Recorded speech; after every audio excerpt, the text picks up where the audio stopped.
Alright, Mopar people, welcome back to the channel. I'm Justmoparjoe. I left off last time with the old Coronet with the front cap primed white. And I figured the best way to eat an elephant is one piece at a time. So I'm going to go ahead and hit these doors on this side. I'll get them sanded and primed. I'll do these doors and the other doors together before I hit the top and all that back stuff. I may go ahead and get that rocker down there too. These clips are kind of tricky because if you pull them off, the little stud that sticks out there, it might actually, if you push hard enough on it, it will fall in.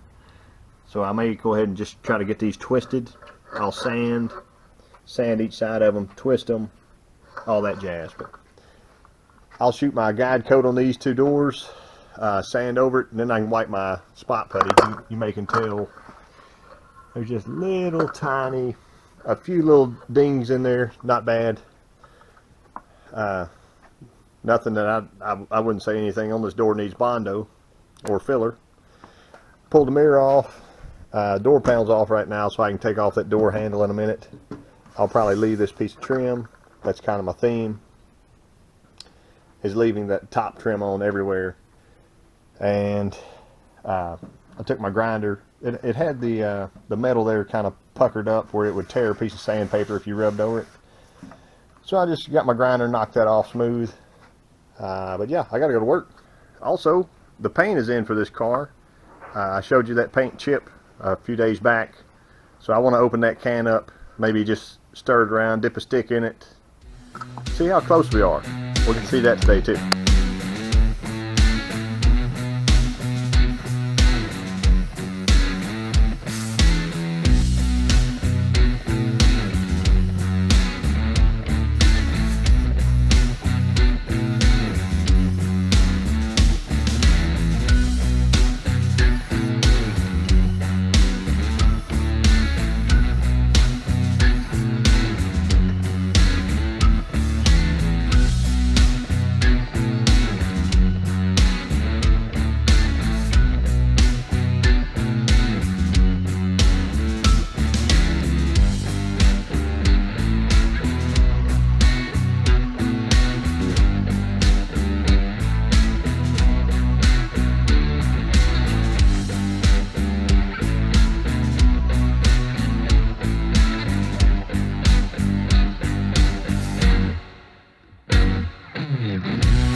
So here you can see our door, and it had a bunch of little chips in it.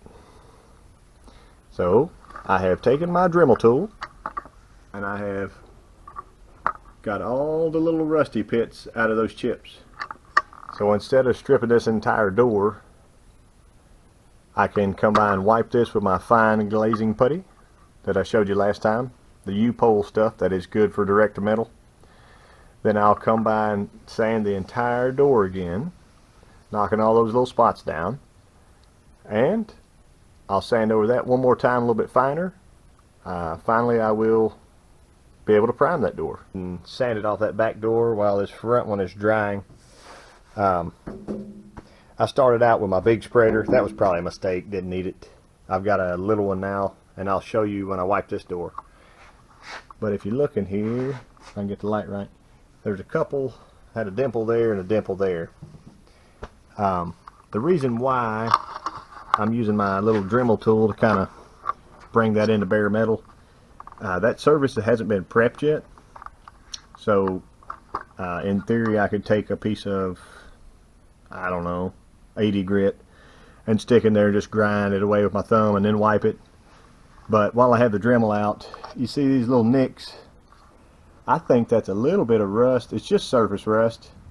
But I know a lot of guys that they get to this stage and just wipe over that and keep going. I don't like that. And like with this car, that we're not going to bare metal.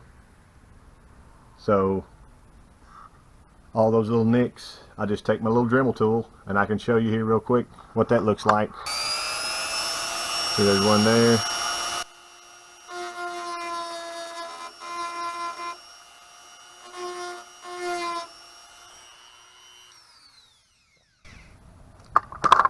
Okay, so essentially I got all the way around that. There's no paint chipping or anything like that. I try to take my blowgun and blow every direction. The paint's not loose. It just, for some reason, it got chipped up. I don't know what happened to this paint, why it did that, but like that one is basically ready to wipe in my mind. I will come by and spray it, wipe it off clean, and then I will wipe it, so y'all can watch me do that if you'd like.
While I was waiting on the glazing putty to dry, I figured I would show you the silk-based habanero base coat from Urechem. It's got all the direction stuff on the can. I seem to like this brand of paint. I don't know about longevity. Is it going to fall off in 10 years, 20 years, whatever? It's still about half the cost of a lot of over-the-counter stores, and they got a lot of different colors. I've sprayed it a couple times and had really good results, and I like it. It seems to flow well, but I want to see if this actually, how well this can and color matches the rest of the car. You know, if I set it in the corner and not open it for a month or something and find out that it was green or blue or red or whatever that's not right, then that would be my fault. So, giving it a look here. She looks pretty red. Hopefully you can see that.